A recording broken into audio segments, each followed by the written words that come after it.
ऐ जीव, जब से तू अपने अंशी श्री हरि से अलग हुआ तभी से तेरी दुर्गति प्रारंभ हो गई। काकभूषुंड जी महाराज को बहुत जन्मों की स्मृति है। गरुण जी से कहते हैं कि कोई ऐसी योनि नहीं बची जिसमें मैंने जन्म ना लिया हो, कोई ऐसा कर्म नहीं बचा जो हमने किया ना हो। पर हृदय से कहता हूं, हे हरि वाहन, आज भगवान का नाम कीर्तन, गुण कीर्तन, कथा वार्ता, भगवान के चरणारविंद की अविरल भक्ति में जो सुख मिला है ऐसा कभी कहीं नहीं मिला। त्याग दे इस मूढ़ता को कि तू भोगों का भोगता है, तेरे को किसी भोग की आवश्यकता नहीं। तू आप्त काम है, तेरा स्वरूप सुख समुद्र है। किसी सुख बिंदुओं की चाह से तेरी तृप्ति नहीं होने वाली। लौट अपने घर की तरफ, अपने हरि से मिलने की वृत्ति जगा, निरंतर स्मरण की तरफ बढ़। तुम्हें भ्रम है कि कोई सुखी है। तुम्हें लगता है अगर 100 रुपये मिल जाए तो हमारा काम चल जाएगा, 100 मिल जाएंगे तो लगे 1000 हो जाए तो काम चल जाएगा, 1000 हो जाए तो 1 लाख की कामना जलाने लगेगी, 1 लाख हो जाए तो 1 करोड़ की। अरे देखो बढ़ता चला जाता है। ये सुरसा की तरह अपना मुंह फैलाती वासना चली जाती। कभी किसी को तृप्ति हुई है? बस प्रभु अब हो गया, नहीं चाहिए, आप चाहिए। भजन जो करते हैं वही ये बोल सकते हैं, मुझे कुछ नहीं चाहिए, आप चाहिए। अब आप जैसे चाहो वैसे रखो, जैसे चाहो वैसे बर्ताव करवाओ। हम तो आपके एक यंत्र हैं प्रभु, आप हमारे यंत्री हो। प्रभु श्री हरि को छोड़कर आज तक कहीं भी किसी को किसी योनि में, किसी कर्म में भी सुख और शांति नहीं मिली। ऐ जीव, तुझे कोई सुख नहीं चाहिए। तू सुख समुद्र प्रभु की गोद में बैठा हुआ है। तेरे अंशी सुख समुद्र है तो तू भी सुख राशि है। तेरा निवास ही आनंद समुद्र में है।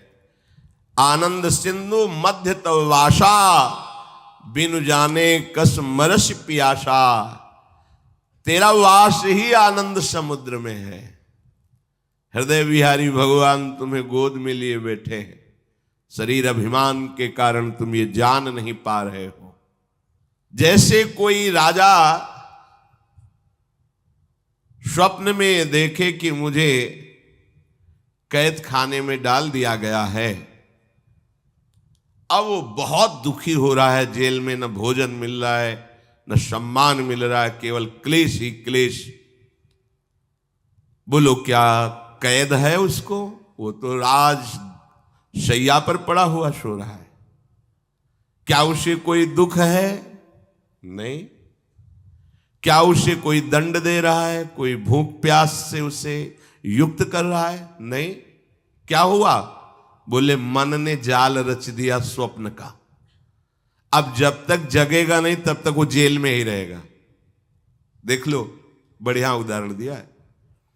और जे ही जगा तो ना जेल थी, न जेलर था, न वहां का दंड था, न वहां का कोई दुख था। जगा तो राजशैया पर। ऐसे ही है आनंद सिंधु, तेरा निर्विकार स्वरूप है। तू मोह निद्रा में सो करके स्वप्न देख रहा है, मैं स्त्री, मैं पुरुष, मेरे बच्चे, मेरा परिवार, मेरा सुख, मेरा संपत्ति। अब जब तक जगेगा नहीं तब तक तुझे भोगना पड़ेगा। ये ऐसी गाढ़ नींद है कि अब कोई जगा दे तो, इसलिए बलिहारी गुरु चरणों की वो जगा देते हैं। वो मोह निद्रा से उठ, कब तक सोता रहेगा? ये जन्म सोने के लिए नहीं, ये भगवत प्राप्ति के लिए है। मोह निशा सब सोवनिहारा, देखें स्वप्न अनेक प्रकारा। ये अनेक प्रकार के स्वप्न है।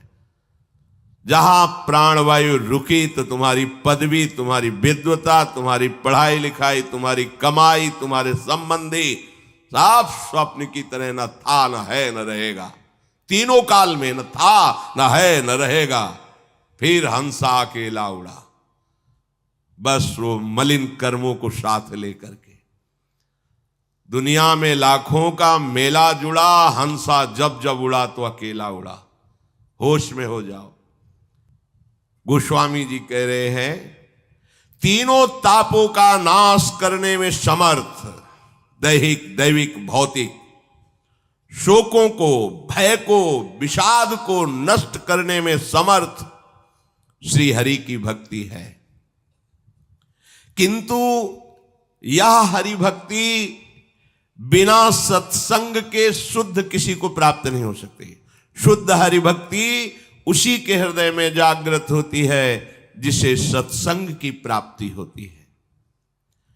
और संत संग तभी मिलता है जब श्री हरि अत्यंत कृपा करते, अत्यंत कृपा। जब वही दीन दयालु राघो तो साधु संगति। जब प्रभु बहुत प्रसन्न होते हैं तब वो साधु समागम दे देते हैं। ये दुर्लभ बात है।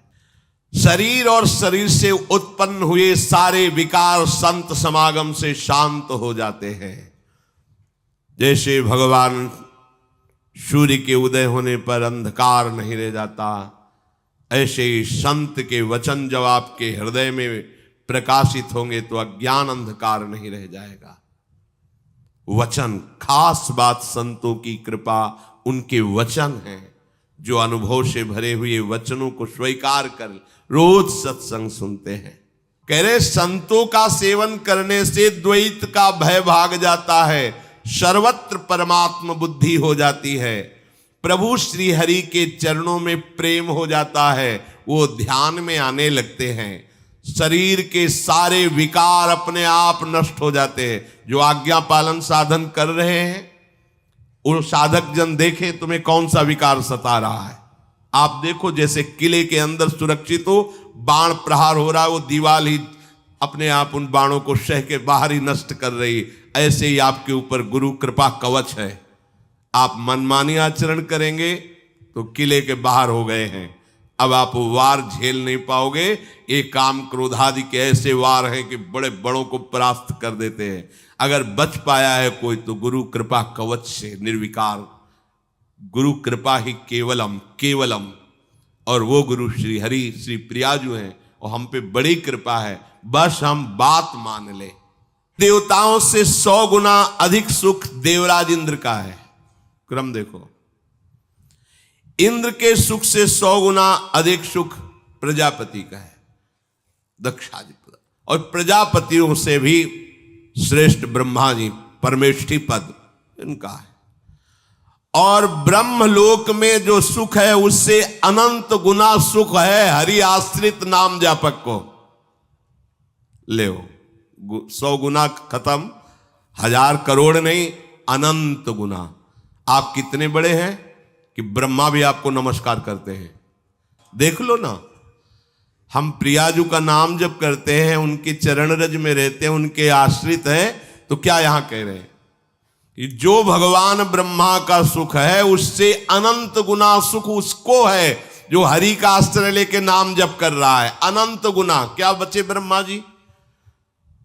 और हम जिस सुख की बात कर रहे हैं ना, देवैर ब्रह्माद्यैर न खलु हरि भक्तैर न सुहृदा दिबिरी अद्वै राधा मधुपति। तो जब अपनी ठसक से बोलते हैं तो लोगों को लगता है कि कैसी बड़ी बड़ी बातें करता है। कहता है भगवत प्राप्ति हमारी जेब में है। देखो ठेका ले रहे हैं भगवत प्राप्ति का लोग उपहास की दृष्टि से।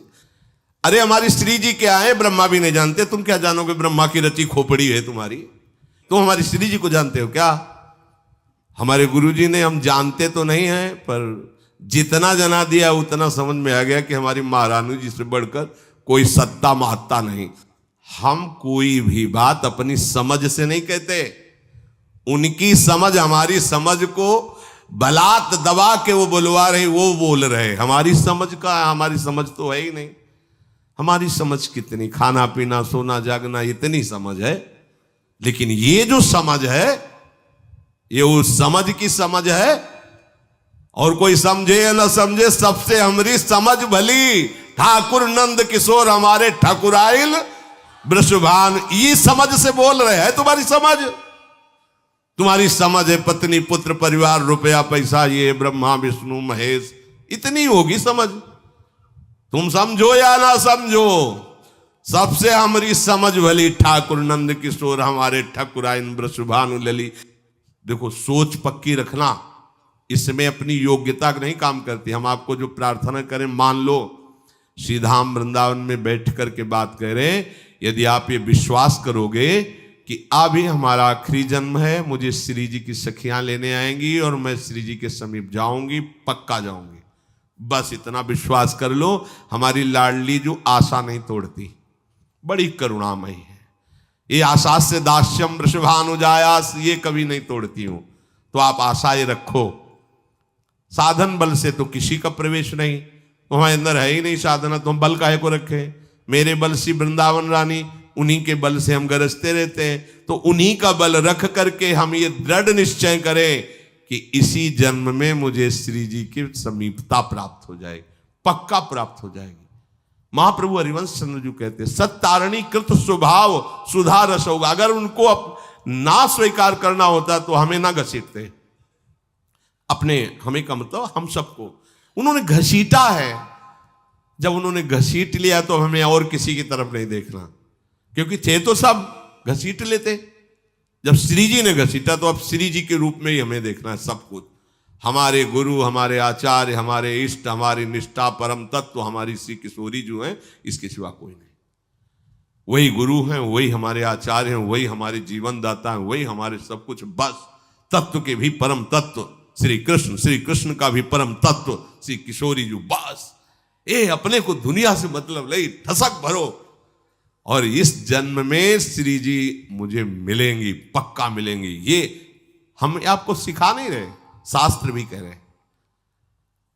आशा बंधा शास्त्र आज्ञा है, ऐसी दृढ़ आशा बांध लो, बस वो आशा नहीं तोड़ते, बात समझ लेना। प्रभु आज तक कभी किसी भक्त के विश्वास को नहीं तोड़ा, ये उनका प्रभाव है, उनका स्वभाव है। उन्हीं के स्वभाव और प्रभाव से हम आप सबसे प्रार्थना करते हैं कि अब हमारा आखिरी जन्म है, कर्म बंधन से नहीं होगा। वो भेजें तो अलग बात है, वो सरकारी डिपार्टमेंट से आएंगे, तो ऐसे थोड़ी आएंगे कर्म पचड़ों में बंधते हुए। वो वीआईपी व्यवस्था होती है, उनकी बंगला गाड़ी सब अलग व्यवस्था होती है। जब सरकारी भेजे जाते हैं, भागवतिक प्रभाव से वो प्रकाशित हुए, काम किया, अंतर्ध्यान हो गए। जन्मने मरने का दुख, कर्म बंधन जनित द्वंद्व उसको नहीं व्यापते हैं, जो भगवत कृपा से यहाँ भक्ति का विस्तार करने के लिए आते हैं। बस हमारा दृढ़ निश्चय हो, इसी जन्म में हमें श्री जी मिलेंगी। और छोटा बच्चा जैसे फिर और कुछ बात नहीं ठानता, माँ की गोद में ही बैठना चाहता। खिलौनों में खेलने लगेगा तो गोद में बैठने में देरी हो जाएगी। कोई खिलौने में राजी मत होना। अब मुझे श्री जी के साथ ही रहना है, श्री जी के पास ही रहना है, श्री जी के ही रंग में रंगना है। अब मुझे और कोई खिलौना, और लाडली लाल मांगे भी तो मत देना, थप्पड़ मार देना। जैसे माँ से न मांगे ये खिलौना वो खिलौना, चुप चल, भूखा होगा, पहले दुग्ध पान कर, मेरी गोद में शयन कर जा, फिर कभी खेलना। अब हमारे शयन करने का समय है, श्री जी के गोरे चरणारविंद के भरोसे में निश्चिंत होने का समय है। व्यास भरोसे कुंवर के सोवत, सोवत माने बेपरवाह होकर राधा राधा राधा राधा। श्री राधा वल्लभ लाल।